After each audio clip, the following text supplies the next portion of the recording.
And finally, for today's episode, let's turn to Ashley Chisholm for a look at Adventist history.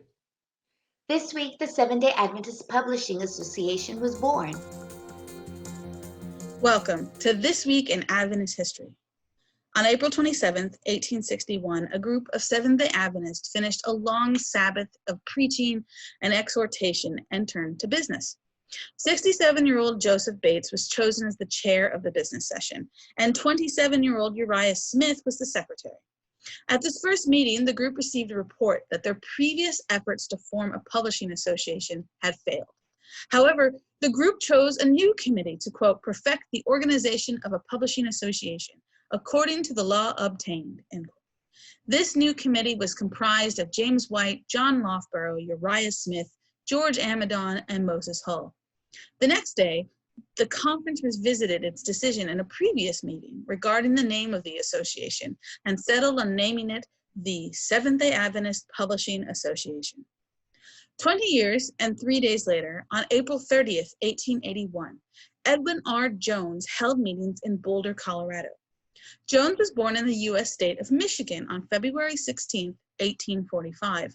When he was 16 years old, he became a Christian and felt a strong draw towards being a minister, even as he worked on a lathe in a shop to support his widowed mother, Susan. In fact, the writer of his obituary, Uriah Smith, informed readers of the Review that Jones had had a little shelf near his workstation where he kept, quote, before him an open Bible from which many chapters and even whole books of the sacred volume were committed to memory as he worked. He went on to become an ordained minister, working in Michigan, California, and Colorado. And for a time, he was the president of the Colorado Conference.